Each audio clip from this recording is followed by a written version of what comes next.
Dusty Deevers was elected to the District 32 State Senate seat this past December, and now he is about 3 weeks into his first legislative session. While a few of his more controversial bills have garnered a lot of media attention, I wanted to speak with him to see if his short time in the Senate has gone the way he thought it would.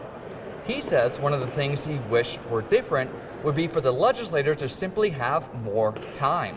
We get less than 24 hours oftentimes on the bills, especially if there are committee substitutions, and so it makes it extremely difficult.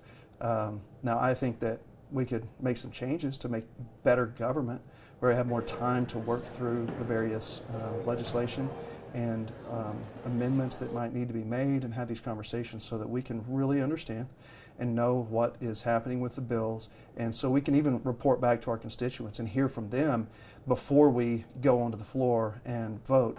On the campaign trail, Deevers was more than outspoken about the policy changes he wanted to see. And so far, he has introduced bills which reflect those promises.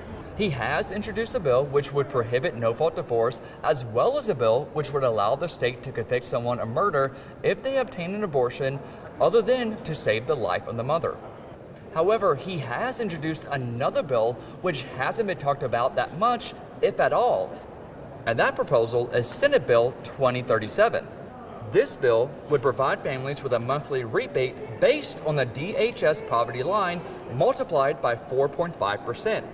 Dusty says this would provide much needed relief for Oklahomans. A married couple with 3 dependents would receive a monthly rebate around $150, which would be about $1,750, a little bit more every year, and that's a real, the families will really feel that. While there are many bills that have been filed this session which attempt to cut the income and grocery tax completely, Deevers says he would support them both, but would want to see a total abolishment of the state income tax.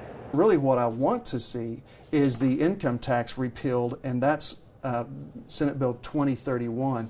It would do away with what I believe is an unjust form of taxation. Be sure to stick with your 7 News team as we continue to deliver these legislative reports throughout this year's cycle. For 7 News, I'm Justin Allen Rose reporting from the Capitol.